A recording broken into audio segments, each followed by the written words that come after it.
Let's share. I want to know what's one thing that you've learned about walking in partnership with your dog. All right, what do we got here? Lakshmi, connection with each other. Marianne, paying more attention to him. Deb says, we never pull on the leash. Elaine says, being present. Terry says, clarity. Andrea says, communication through the leash, not controlling my dog with the leash. Beth says, my mind frame before we start determines our success. Jewel says, walking partner stance is not about continuity, but more about reconnecting. Penny says, staying connected to her. Connie says, the importance of presence, my continued engagement for connection. Kathy says, must stay present. Jadzia says, Hummel communicates with me much more than I realize. I just have to be aware. Judy says, staying fully present. Marika says, I learned I can practice every day in real life moments rather than just practicing for no reason. And that's developed our connection. Excellent. Sarah says, pay attention to your dog. Betty, being present and baby steps. Louise, stay with your dog no matter what happens. Zoe says, really becoming present and making sure outside or surroundings are safe before heading out. Anne says, partners don't pull, and connection. Alyssa says, take the pressure off each other. Walking in partnership doesn't always mean walking in default. Also, Zoe says, also we can practice walking in partner stance in short little increments, even if just a few steps in the hallway. Oh, these are all great, you guys. Fantastic. Love, love, love. Okay, now, next question. Looking at what you shared, what's hard about that, right? So what about that thing is hard for you, right? So like Anne says, partners don't pull. Well, what's hard about that, right? What is challenging you about this idea of partners don't pull? Or Louise says, stay with your dog no matter what. Well, what's hard about that? What's the challenge in what you've shared? Sarah says, pay attention to your dog. Well, where is that challenging? Okay, so share that. So let's take it. We're going to kind of unpack some of this, right? So what's hard about that? What's challenging about doing the thing that you are inspired to do, right? What's hard about that, right? Because it can be hard, right? I mean, it's one thing to get it up here and to understand it, and it's a whole nother thing to actually do it in real life, right? I mean, I'm not the only one that, that has that problem, am I? Right, you guys? Yeah. So the ideas and the concepts and the principles, like, hey, they're good on paper, but okay, now I actually have to do it. All right. So let's see. Beginning here. Terry says distraction. So these are some of the challenges, right? Moments of disconnect. My dog pulls. Coordinating my response. When Daisy pulls me, how is it different than if I pull her when she's starting to drag me? Marika says, I don't always feel calm enough. Their behavior triggers emotions. Elaine says, when I walk, my mind wanders. Louise says, directing your dog when she's distracted. Lakshmi, disconnecting leads to pulling and frustration. Deb says, Rocky is heading in a direction that I don't want, and he's pulling. Patty says, when Bella or Lucy get distracted, it's hard to keep connection with them. Jadzia says, staying tuned and don't daydream, right? It's hard. Kathy says, I can't walk both my dogs at the same time if I want to stay present. For sure. Judy says, when he gets over aroused, which happens often, I lose my focus. Sarah says, the idea of never pull. Fire is telling me something when he pulls, but should he never pull? Yeah, I mean, right. And so like more questions like, well, what does this mean in real life? Connie says, it's hard not to let my mind wander. Squirrels. Squirrels. We don't have to say any more, right? Just squirrels. Beth says, if I anticipate pulling based on past experiences, that's what I get. If I start the walk stressed out, we escalate. Sandra says, Monty pulls when he's excited to get to where he wants to go. Alyssa says, checking forward movement can be challenging. Marianne says, I'm trying to listen to Tuxedo, and I wish I knew what he's trying to tell me.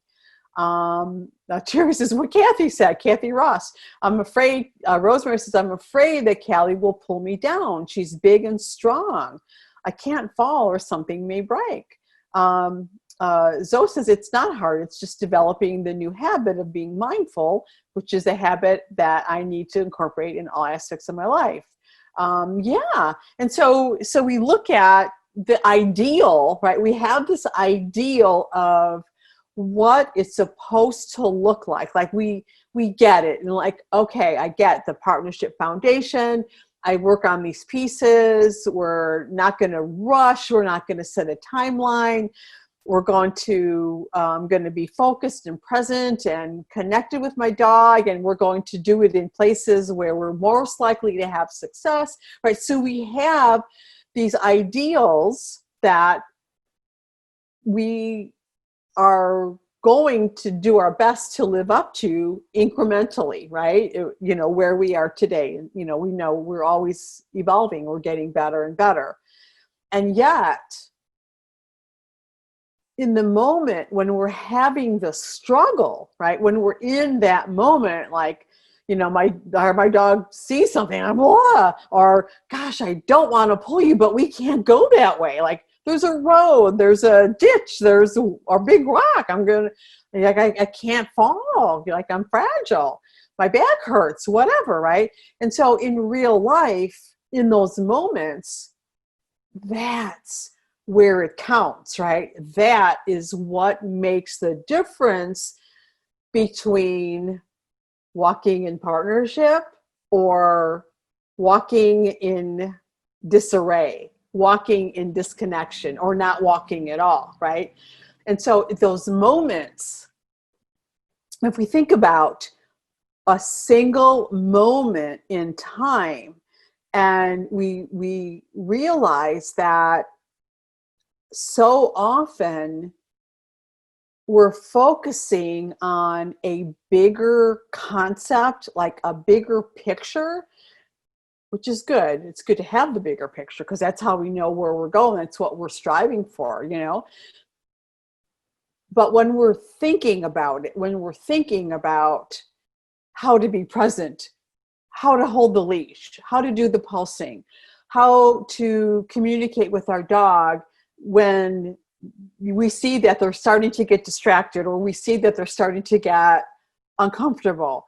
Like in those moments, those single moments that we start thinking about what to do, those are the moments that we lose our dog. Are you with me? The thinking about what to do is the very thing that makes it impossible to do the thing we want to do. Okay? Whew, that makes it really tough, doesn't it? And so, well, what do we do? Like, as a BP, what's our plan? How do we move through this difficulty of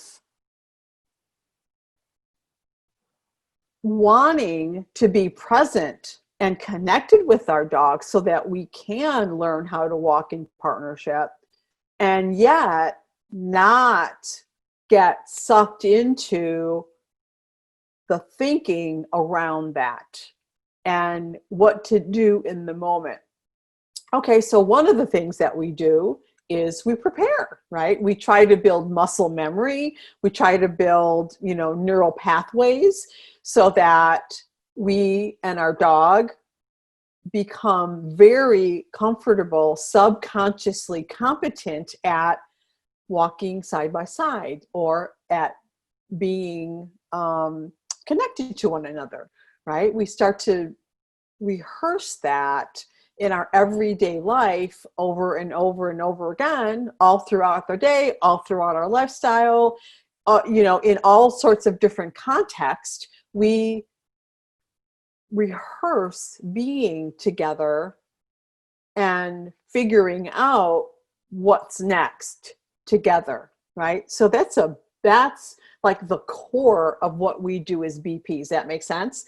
And that preparation, so all the things so our lifestyle, all the little pieces, all the little moments, all the minutes, all the things that we do as BPs in our everyday life, those are all rehearsal, like dress rehearsals, if you will, for the moments when we most need to have that capability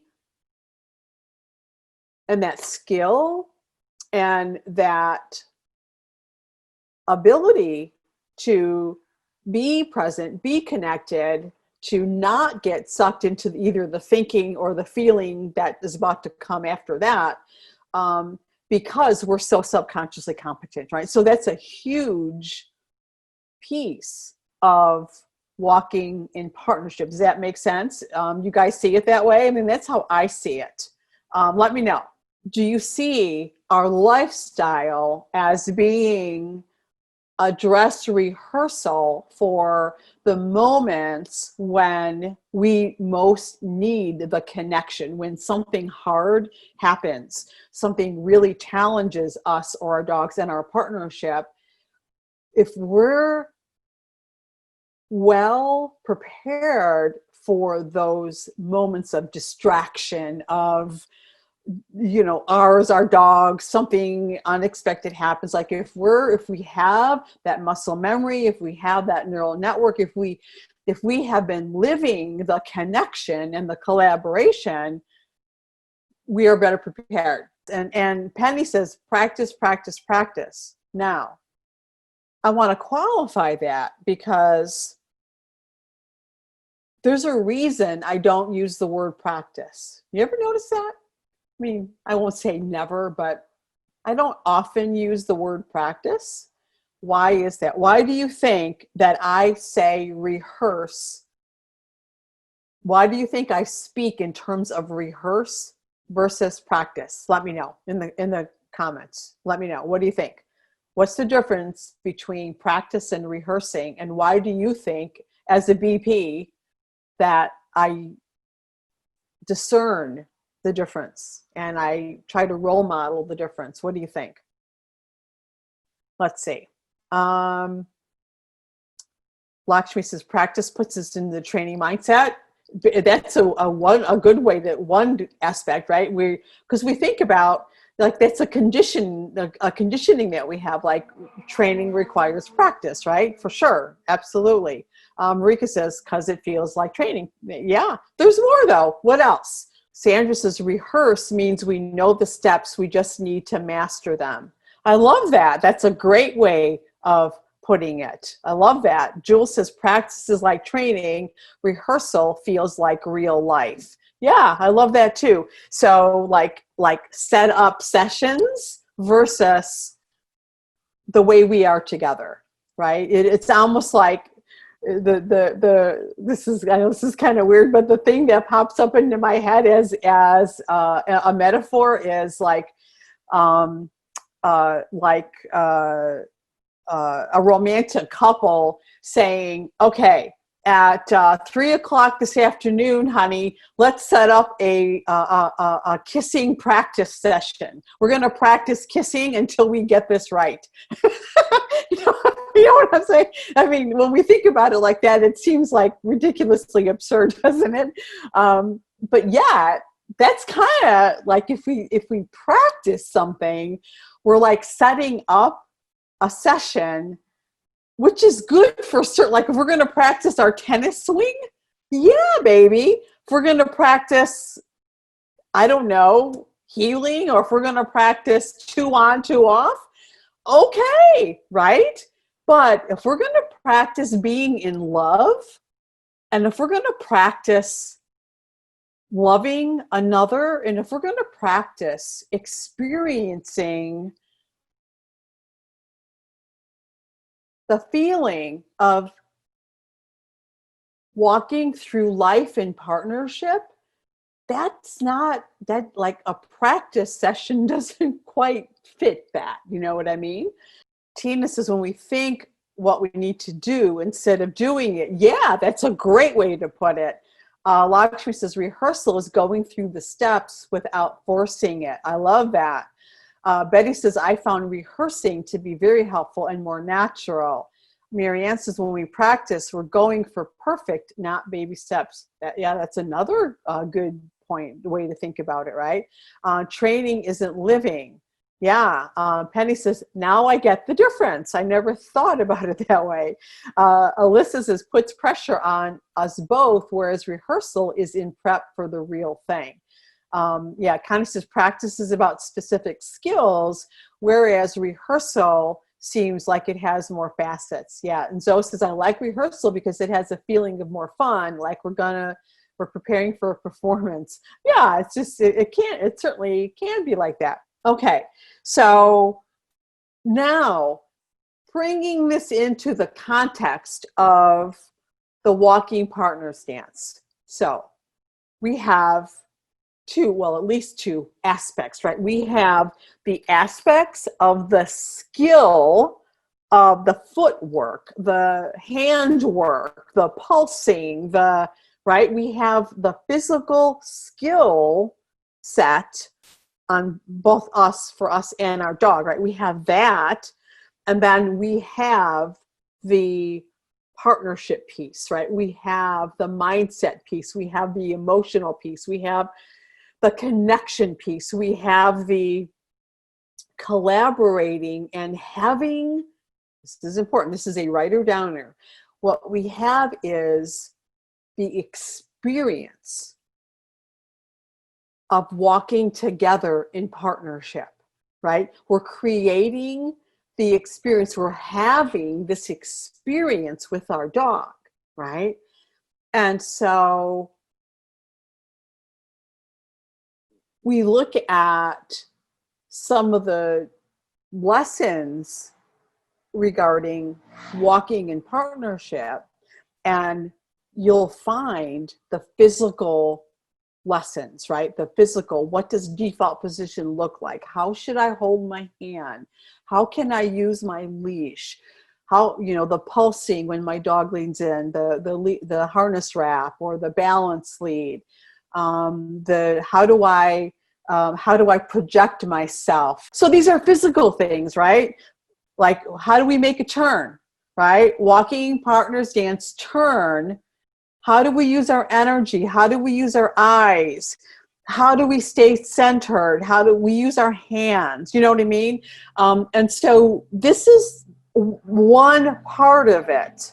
And so what we tend to do as humans that enjoy our life with dogs, we tend to fall into the physical aspects of it, the different physical skills and footwork that we need to master, and then we stick there, we get stuck there because we're culturally conditioned that walking, loose leash walking, you know how I feel about that, loose leash walking is a skill set, and that's it, right? Just train your dog how to do it. However, those of you that are trainers and those of you that have done training, that's not it. You already know that's not it. That's just one part of it, right? And so what we as BPs want to do is so we want to practice the physical footwork and the physical communication so that we get competent at communicating on that physical plane.